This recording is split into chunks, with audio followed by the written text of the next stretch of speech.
Installing a new radio in your 2010 to 13 Kia Forte is definitely something you can do. Today we're going to go over the process of pretty much doing the entire swap. This is going to be the most plug-and-play version to retain steering wheel controls and things like that. So there are a couple different adapters that you can get. Some require programming and some require a little bit of extra wiring. But the one that we're going to use today is almost plug-and-play. The parts in today's video are going to include this new fascia right here, as well as the wiring harness that's going to retain your steering wheel controls. I'll put links in the description to all the tools and the parts that I'm using. So this piece right here is going to be our wiring adapter. It's also going to be this little module here. That's what is going to make all of our steering wheel controls work again. Here's all the wiring that we have up here out of that box. And then this right here is the part number for the fascia. So you can see 2010 to 13 Kia Forte. The first thing we're going to need to do is remove these vents so you can see what an assembly looks like right here when it's already popped out. I'm going to go ahead and show you some of the things that can happen. It's really common in these things now that they're all kind of getting a little bit older, where the plastic will start to break. So be really careful and take your time. But I wanted to go ahead and show you one first that's already out. That way you can look for these clips and you can try to avoid breaking them if possible. So this piece right here, this little trim piece, actually comes apart separate from this vent piece here. And what you'll see is sometimes these little clips right inside there will break off. So you can see this one is broken. This one is still sort of intact. So when we put it back together, I'll have to make sure that piece goes back on. These two are in good shape. But the clips that we need to actually get out are here, here, and then here and here. Depending on how old your car is, when you're watching this video, this thing may come apart when you try to remove it. Let's go ahead and pull the other one out on camera here in real time, and you can see what kind of results we get. See if we can get lucky here. I'm going to put a link in the description for these plastic tools that I use for trim. You don't want to use screwdrivers or anything like that for sure. Okay, so I can already tell this one's going to be giving us some trouble. You want to try to get the tool in kind of deep if you can. Let's try this other side over here. See if we can get more lucky. If this outside piece does come off, it's not the end of the world, because you can still remove the inner vent, even if that piece comes off.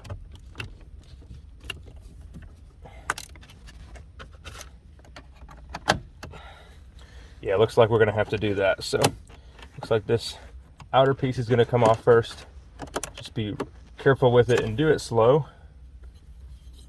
Go around all the edges here.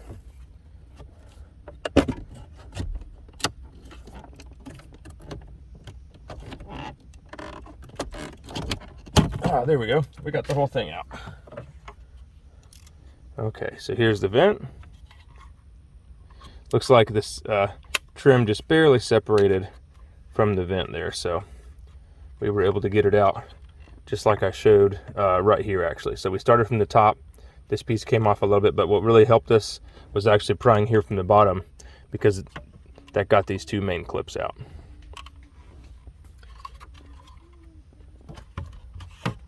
So once that part is done, the next thing we're going to do is we're going to remove 4 screws, 2 on this side and 2 on this side. Then we can pull this whole thing out and start pulling the wires. Here are the locations of those screws. So I'm going to pull those out now.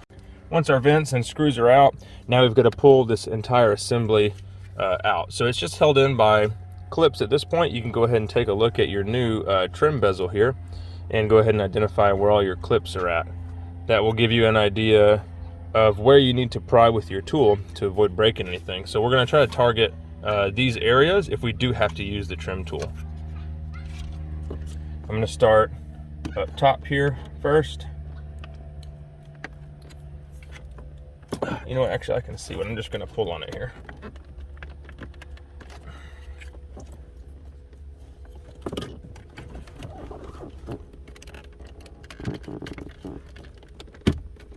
There we go. Man, these things are really stiff. These are probably some of the stiffest ones I've ever had to pull out. Okay, looks like they're all intact. We're gonna move down here to the bottom, pull on that side,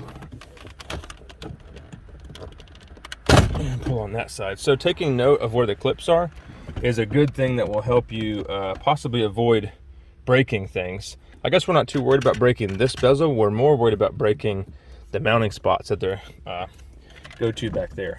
So this next part, you're just gonna pull the radio out as far as you can get it, and then we're gonna disconnect all the connectors there at the back. I've got the radio pulled out, and I wanted to show you the connectors real quick. That way, in case you do have trouble, you can kind of see how they work. So these right here, these colorful ones that go on the back of the radio, have a pinch tab right here. Push that one in. This one has a pinch tab on either side, so you definitely need two hands. This one on the bottom of the AC controls is probably the easiest one. Just push that one down, push that one in, push your gray one in, and then this little one right here actually has a purple slider. So you can push it out from the bottom this way with a little tool like this, or you can actually wedge this in there when it's still in the radio and push it down, push down the tab. If you push it down hard enough with a tool, it'll just come right out. Now that we've got everything inside a nice clean space, we can count our screws and keep track of everything. First up, we're going to remove all these black Phillips head screws that go around the radio trim and hold everything in place. This bottom section is the AC controls, and then of course we got the radio and the hazard switch on top. There's going to be an adapter for that switch, which is right here. It comes as a part of this new trim piece. So I'm going to go ahead and go all around and get all these screws taken out.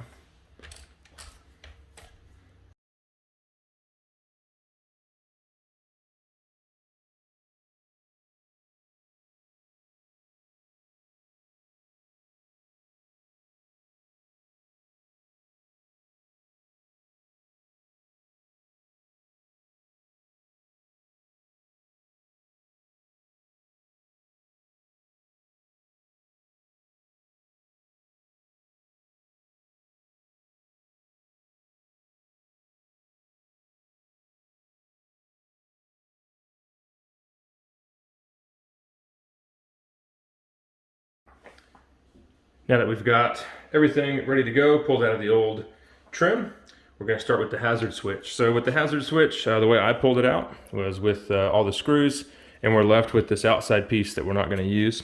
So we're going to get a flathead screwdriver, stick it up in between here, underneath each one of these tabs, and just pull back a little bit.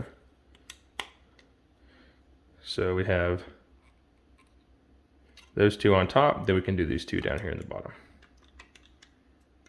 Sometimes maybe we can get both at the same time. There we go.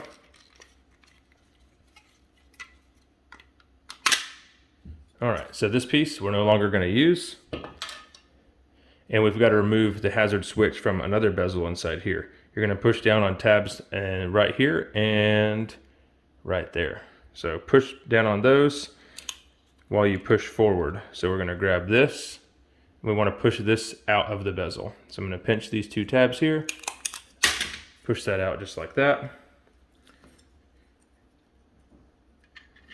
That's how our new one's going to go. We'll just push it into place.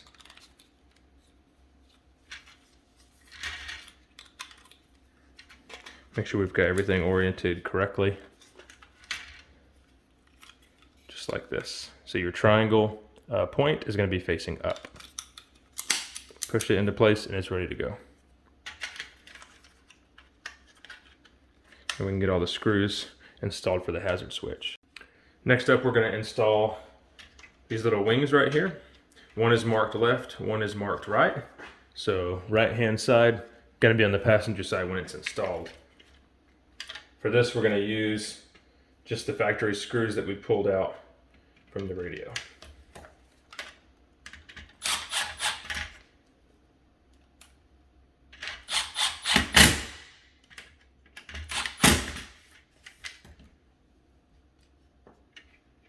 You can't really get these wrong because there's a locator right here. If you see that little piece, and it corresponds to that hole.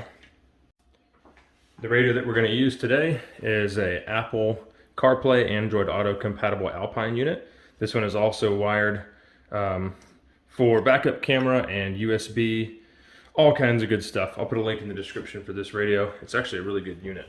So we're going to slide it in here from the back, and then once it's fully seated, go ahead and hold it in place, and you can just make sure everything is flush and it looks good.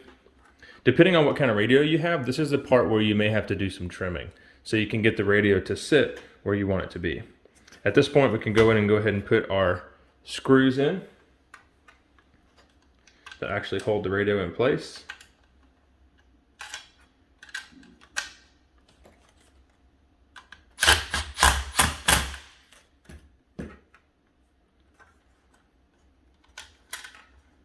Depending on your radio, different screws will line up to different holes in your wings here on the side.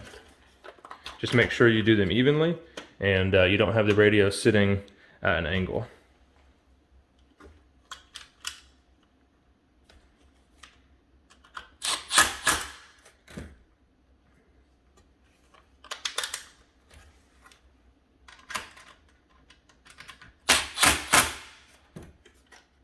Okay, I have some extra screws, and I do have some extra spots that line up. So instead of just the normal 4, I'm going to go ahead and put in as many as I can, as many as I have spots for here on the radio.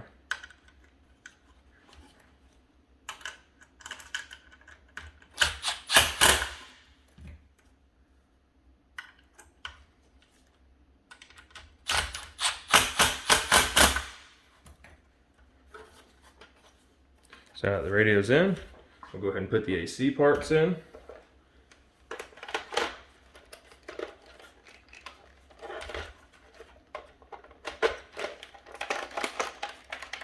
Flip it around, make sure everything is nice and flush before you start putting any screws in.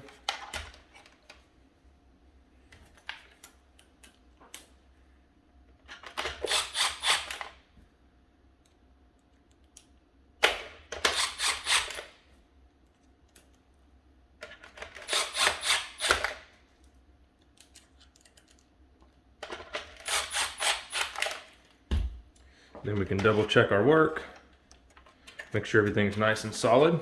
At this point, we're ready to go ahead and begin some wiring.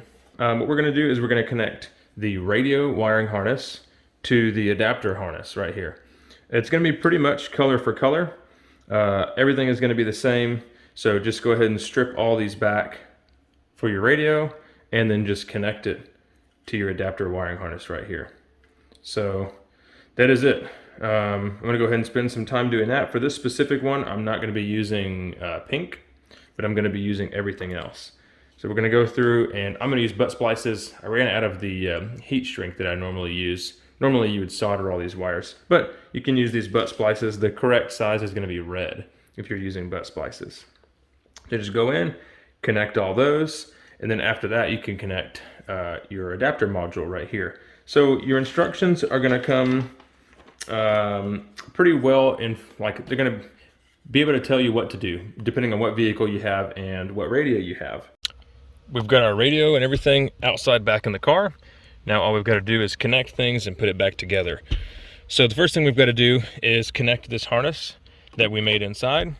Obviously that one is going to go to your radio, whatever radio you're using, and then we're going to have these connectors over here. So the red one is going to take the blue, green, and yellow, brown to brown, and black to gray.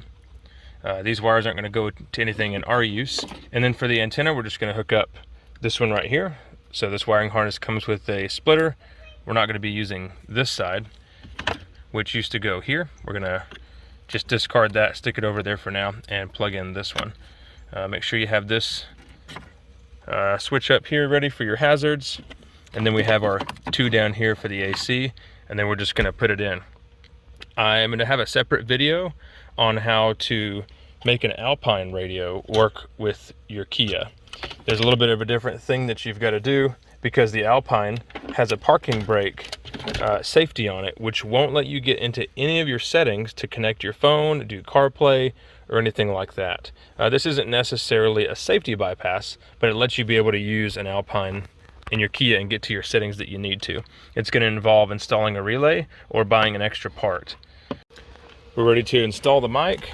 I'm going to put it over here on the driver's side. I pulled back this little piece of trim, just tucked the wire underneath it, and then pulled this rubber seal back here. We're going to feed it in this crack, just like this, all the way down through here in this crack, and then we're going to cross over right underneath here and go up into the dash. So let me get this done. I'll video the next part. Once you have the wire ran down the pillar, you're just going to bring it through this little crack right here. Run it this way. Zip tie it to something, a couple wires or something like that to keep it up out of the way. And then we're going to run it all the way through in that direction where you kind of see some daylight. You can actually reach your hand up through there, and it's going to pop up in this section. So once it's here, plug it back into the back of the radio. All we got to do now is just put everything back in place. Make sure we get our hazard switch up there. We don't want to forget that, or our two AC plugs here at the bottom. Go ahead and get some zip ties, zip tie everything together so it looks nice and neat, and so it'll feed into place without pulling on any wires. I'm going to plug in the AC switch on this side first, then I'll plug the one in on the driver's side. Then all we got to do is plug in the hazard switch. Pretty much done there. Make sure nothing is going to be in a bind when we install it. Just kind of feed everything in. And then before we click this thing into place, it's a good idea to go ahead and power it up. Test all your speakers. Once we know our radio comes on, we can hear sound from our speakers. Go ahead and test our AC. Just make sure it works before we button everything up. Then we can set this thing back in place, put our vents back in, and we're all good to go.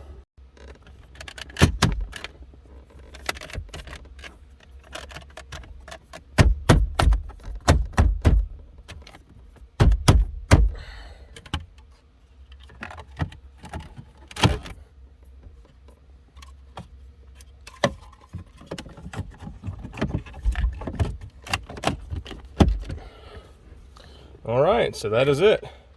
There is a double-din screen radio install on your Kia Forte. If you have any questions, put them in the comments. Thanks for watching.